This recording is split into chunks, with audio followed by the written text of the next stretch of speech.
Okay, the next step in building our reserved seating product is the sales tab, and there's a lot to look at on this particular tab. First, we're going to take a look at what our product channels are, and let's say we want to sell both of these online, okay, and we want to sell this also at the box office, and there'll be several decisions we need to make later on. You can see again our seating map is in here. And once again, we have the show pick your seats option here. So if you want to change your mind, this is where you can do that. It's not just a one-time thing. Anyway, down below you're going to see your price types that we have. And in this particular map, we have two. We have the purple seats and the gold seats, or the balcony and the pit. And we're needing several pieces of information down below. You see the price type is listed as reserved, obviously.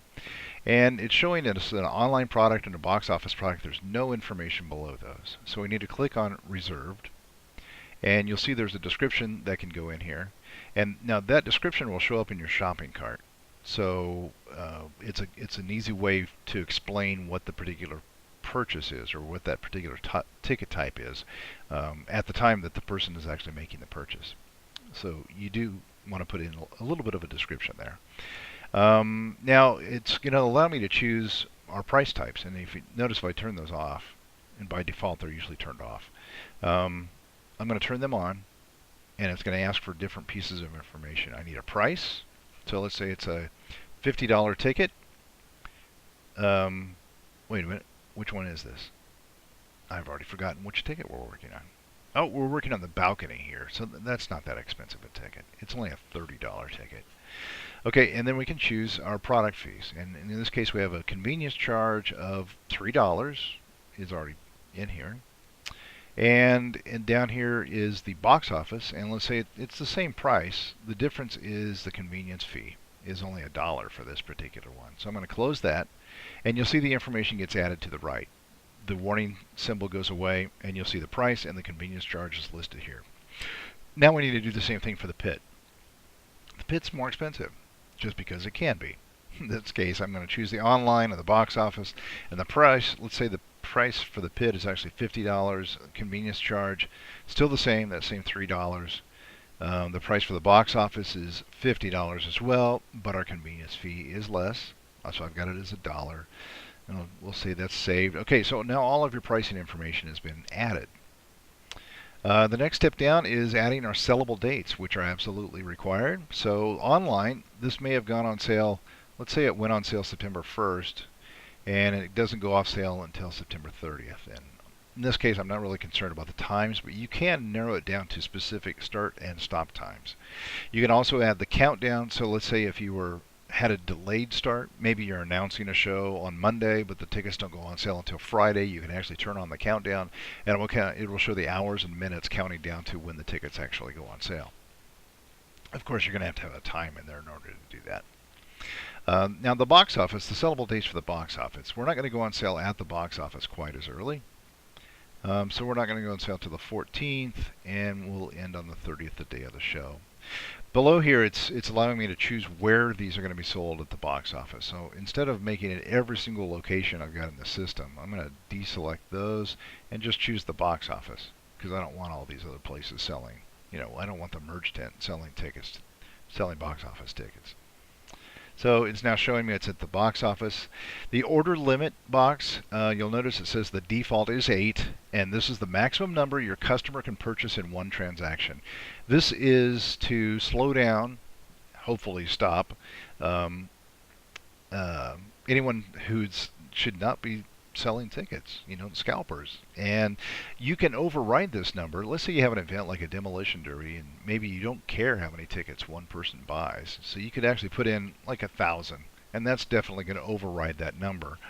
But by default, the system is going to set it at 8, and anybody who's purchasing online will max out at 8 tickets, and that's all the system will allow them to buy at one purchase.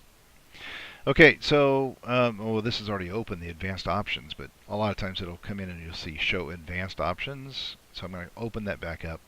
Several different things to look at here is allowing orphan seats. Do you want to allow single seats to be to end up? Let's say you have a row of seats that has 3 seats at the end of it that are left, and you have somebody coming in, they only want to buy 2 tickets. Do you want them to allow Do you want the system to allow that single seat to be left over, or make that not available to them? And that's whether or not you turn that on or off is up to you.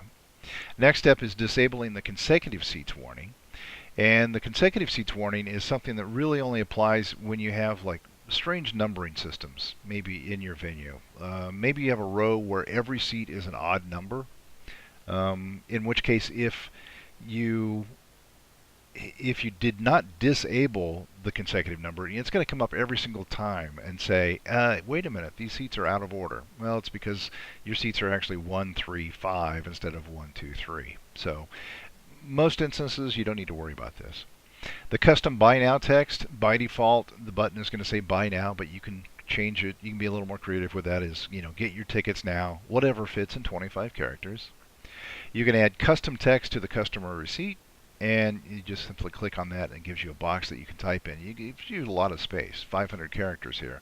This is where you can put specific information that they need to know after they've made the purchase. This is not an advance thing. So maybe you've got special entrance that they need to go in, or maybe it's a VIP ticket and they can come in early, or you just need to say what time the doors actually open. Whatever that specific information is, this will appear on the receipt.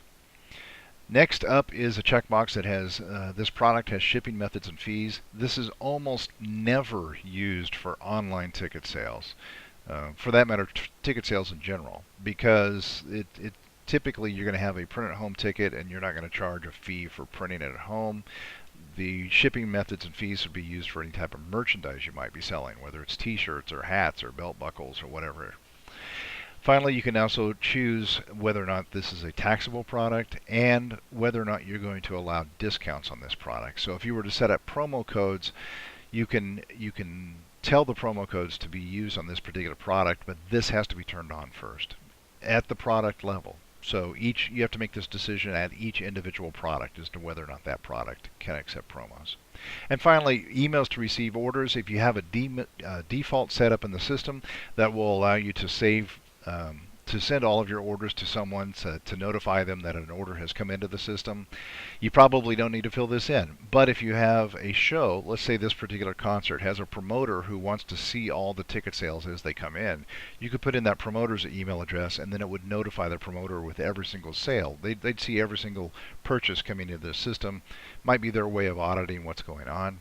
That's entirely up to you. It's just a nice little feature to have. So then we can go over, and when we move on along and we hit save, and look at that. Look, scannable start dates required. Custom text is required. Okay, what?